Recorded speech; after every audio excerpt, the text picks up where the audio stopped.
Alright, let's talk about Forspoken. A game that when was announced created some decent buzz, but when it came out it was hated, damned to oblivion and left forgotten. But it truly can't be that bad, right? Like, I have played my fair share of bad games. Heck, I sometimes do that on purpose for fun.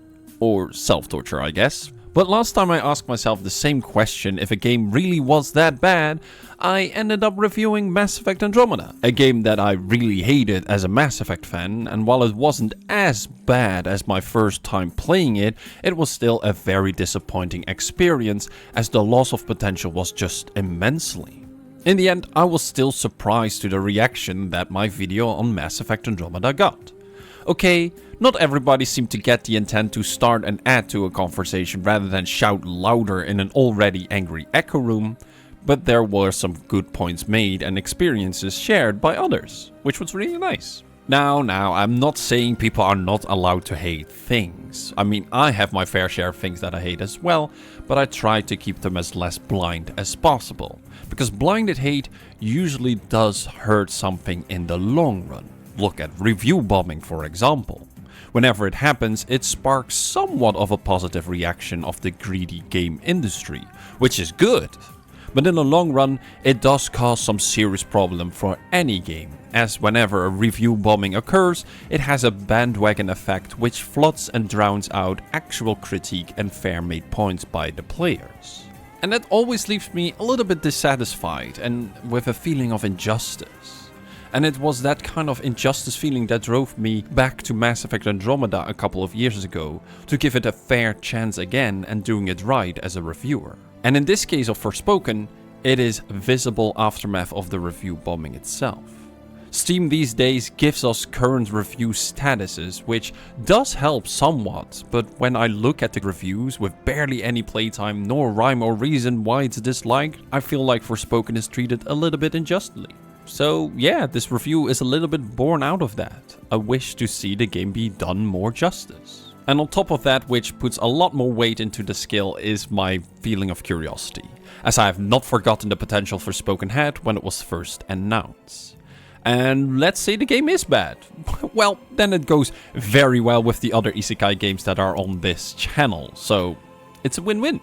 But in any case, let's hope Forspoken is not that bad and gives us a nice surprise.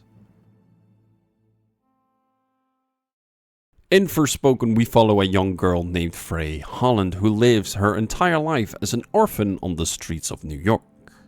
Lady Fortune is not really in her favor until the deepest point in her life where she seemingly have lost everything. From that moment on, she finds an unknown Vambrace who teleports her to another world.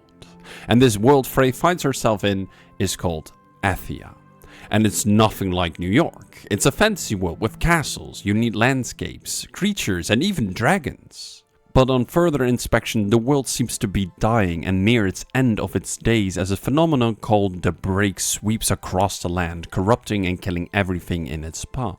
Frey's new Vambrace, however, protects her from this corruption, and on top of that, gives her powers to fight the corrupted wildlife and monsters that she runs into. As Frey settles into this new world and gets used to her new powers, it also turns out that the Vambrace holds another surprise. A fun little partner she can talk with and explore the world with. After a while, they manage to make it to the seemingly only safe place from the corruption on Athia, the capital city of Sepal. From there, the quest begins for Frey to return home. However, as people realize what she can do with her powers, they cling onto her, ask her to help them with the state of their world and become their hero. But considering Frey's background and character, the road to become a hero is a very bumpy one, or even impossible. Forspoken tries to tell a story where a character that has nothing, distrusts and pushes everything and everyone away in the name of protecting themselves, is put on a path to redeem herself by understanding and embracing the direct opposite of what she is used to. Which, in my opinion, can be a fantastic type of story to follow. However, writing such a redemption story is quite difficult, and a misstep can spell doom for the entire story. It's just very difficult to change an established perspective someone has of someone else, especially when they do say and act in ways that crosses certain lines or acceptable behavior. But it's not impossible, and usually these stories are great. And to be fair, Forspoken seems right on track for a while to do exactly that. Keyword, a while. At the start, Frey is a really dislikable character. Horrible even, very self-centric, obsessed with her own goals and seemingly oblivious to what happens around her, and more importantly, the impact she has on people and vice versa. And that's actually a good thing. That is how you start off a story like this. But then the story needs to progress and Frey needs to take steps and make mistakes to change and to get that redeeming moment where she finally realizes the chance she is given and the positive impact her choices can have on herself, the world and the people around her. And that is where the story starts to falter. A lot. Now, this is why I have seen people and reviews call Frey as the problem, because she's a self-absorbed, rude, obnoxious character, and she's the problem and we need to all hate her and the game for that. Yet that's not only completely unfair, it's also just not true. Throughout the game, there are enough moments where we see her show traits and even reflect on events and herself that for a person described like that would be impossible. In these moments, it truly felt like she was making progress and moving towards redeeming herself and becoming a better person. And I was completely in for it. It was very enjoyable to see things unfold. The real problem with Forspoken, and I think that is what people actually mean when they say they hate Frey, is that these story moments, the ones where she should use them as stepping stones on her adventure for redeeming herself, are too few and too far away from each other to have an actual impact or feel like change. At some point I thought things were finally starting to get moving in a faster pace and we were getting close to the catalyst of her story to see her make her perspective and attitude switch. Only to find out that the game was already ending, leaving me with a character not redeemed nor really likable in the end. And to make things even worse, the little bit of redemption and attitude switch that she gained seems to be forgotten by the game. Because in between these story moments and after you completed the game, Frey seems not to change at all, as her dialogue in-game and during side quests still is the very same as at the start of the game. What I'm mainly hinting at is her two defining character traits. One of them is that she loves to remind us, the player, that she's from New York, despite the city having barely to no impact on the story. And the second one is that she loves cursing every other sentence, which does get annoying very quickly. And on that aspect, people are right to dislike Frey. However, for that, I actually found a fix, and that was changing the spoken language from English to Japanese. In the end, this game is a weeb game, and I played it as such after the first hour of hearing the dub, and boy did it make a difference. Not only does the quality of voice acting go up, but you could say that a lot of fucks were lost in translation. Because if you are a seasoned anime watcher or you know some basic Japanese words and sentences, you will notice that in the Japanese version of this game, Frey says completely different things than in the English dub or subtitles. And to add insult to injury, the context of certain sentences in the Japanese version just makes a lot more sense and makes Frey a lot less obnoxious. Which is a bit hilarious, but also very interesting how big of a difference swapping the language makes in terms of not just how you experience a character, but the overall writing of the plot as well. Still, even when it comes to the English version of Frey, I don't agree with people hating her this much. I could easily name you characters that are much worse than Frey, and people should hate the writer more than anything else, as we are left with an unsatisfying story here, where most of its potential was left on the drawing table. And if you don't want to hate that, then how about the design of the game around the story? Because it mostly depends on you being invested and satisfied by Frey's story, as there's nothing else really happening around it. Considering that in this game the main character gets isekai'd, the possibility of what you can do with the world she ends up in is endless. Athia as a world leaves a very good impression with lore and history, but it ultimately fails to disconnect itself completely from the main character and is overall just very stagnated. Like, if Frey wasn't there, nothing really would happen or change, but when she is there, the world seems to not change or move forward either. It is to such a degree stagnant that it feels like the entire story just takes place in the time span of a few days. It's overall just very shallow of a world, and it drags the entirety of the game down. Each time when I returned to the capital after a long trip of exploration and progressing the story, I hoped things would have changed, but that was false hope. The biggest change to the world happens at the end of the story, and even that change feels very lackluster in terms of impact in the story itself or the world. Same goes for the side characters and the stories they bring to the table. They had their moments in the story and offers detours outside of it, which is just a fancy way of saying side quests, but there's only a handful of those detours, and while they shouldn't be that important, the few that were there offered actual value as they developed Frey a little bit more and better than the main story did. The best side character, or even debatable main character, gotta be Cuff, or well, the fan brace that Frey wears. He somewhat serves as a voice of reason for Frey, a very sarcastic voice of reason that is, which in my opinion created some decent chemistry and fun dialogue. But as he is your only companion on your adventures, this can and will get old as you progress in your playthrough. And normally that's the same thing I would say about the things you can do in an open world game, as normally things like side quests and such are in abundance but lacking quality. But here in Forspoken, the side quests were actually quite decent, but because there was a lack of them, I was really clenching on to them a lot, and maybe overvalued them a little bit here and there, as they did something important that the main story neglected to do. The missions themselves are nothing to write home about. It's the most common side quests you can imagine, where characters will send you into the wild asking you to get a thing or two and come back. And while that sounds not interesting and very cookie cutter for an open world game, it does make you indulge in probably the most interesting aspect of Forspoken, the traversal of the world and its combat. In Forspoken, the combat mix is free running with third-person shooting, and it reminded me a lot of the combat in Warframe, but a lot easier to master and accessible, and with a lot less customization in terms of build. On top of that, it has a little elemental and skill system that tries to make the game combat a little bit tactful and not just a mindless shooter. All in all, the mix works really well, and the combat in Forspoken is just a lot of fun. It are always quick bursts of combat encounters where the better you understand the combat and the usage of the environment, the more satisfying it feels to beat your enemies.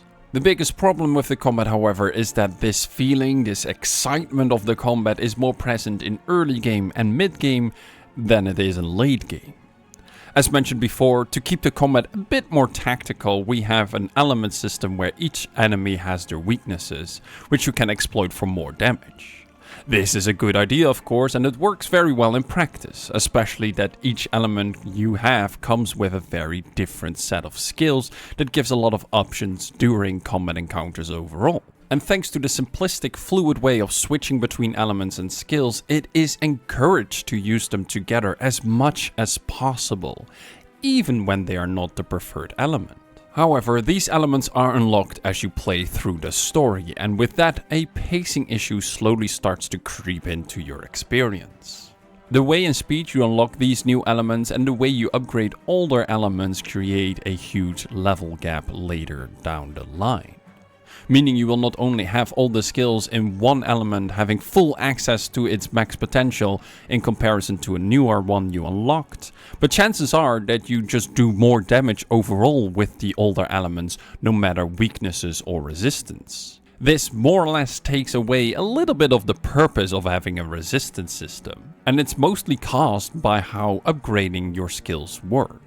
To upgrade a particular skill, you have to take on a challenge that involves it, and once you completed that, said skill will gain a huge damage boost. But the overall element that is connected to said skill also gains a damage boost. In other words, the more time there is between unlocking new skills or a new element, the more it will be lagging behind or even be interesting for you to use, resulting that you basically are waiting and grinding skill points together to make the actual newest skill or element viable for usage. Which truly is a shame, as I really like the idea of upgrade challenges for skills, as it actively encourages you to learn and use all of them. And in the beginning, this is definitely the case. It was great, but later it does take away the fun and excitement of unlocking newer elements. especially when you consider that the final element is unlocked at the end of the game, meaning that the combat doesn't show its fullest potential to you if you don't spend much time after you completed the game. And to make matters worse, the elements themselves somewhat feel disconnected, as they don't fully complement each other. For example, the fire element is the only close combat option, but as the game focuses more on mobility and parkour, using it for that purpose feels counterproductive. You get in harm's way too easily and you're not really built like a tank to take a lot of damage. The other elements do complement each other a little bit better, and it is just a lot of fun to combine them all in a combat encounter. But you will do this mostly because it's fun, not because you have to. Because again, near the end of the game you will have one element completely maxed out, which will deal more damage overall than you will do with any other element. Now, if you completed the game, you can choose to play further and indulge more in the combat, really grasping its full potential. But I struggle to see why I would want to do this. Because while traveling through the world is fun, the world itself doesn't promise a lot more beyond the bare basic open world busywork. You have your towers, forts to clear of enemies, dungeons and time trials, challenges, etc. And for some this sounds great, it will definitely be a highlight for them. But for me it became rather boring very quickly, as in the end it felt meaningless to do.